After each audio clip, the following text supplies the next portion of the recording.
All right, another little mom life pep talk here today.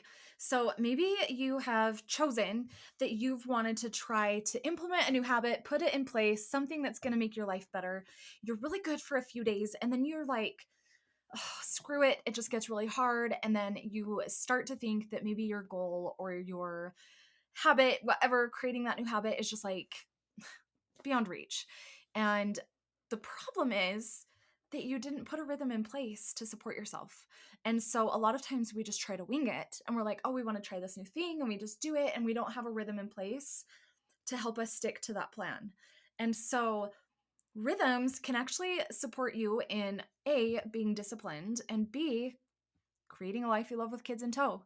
So you really think about it, we're not always going to be motivated to do that thing, right? But if we have a rhythm in place, we're most likely going to get it done because rhythms help us create consistency, and consistency is what leads to the result that we're after. But if we're just flying by the seat of our pants and winging it, we're never going to get there, right?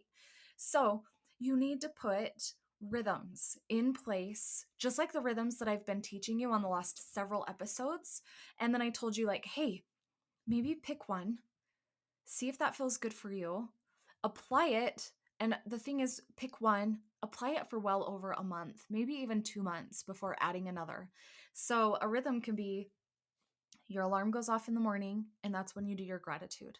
So you pull out the notebook, you sit up in your bed, turn your lamp on, whatever it is, and you write in your gratitude journal for 5 minutes. It doesn't have to be anything crazy, but just keeping that consistency in that rhythm instead of like waking up and getting up, going out, making breakfast, whatever. It's like you actually pause to take that moment for you, keep that rhythm in place. Now you're going to start to create consistency. And even on the days when your brain is like, oh my gosh, I don't want to write in my journal today, I'm just not feeling it, do it anyways. It's a rhythm that you've put in place.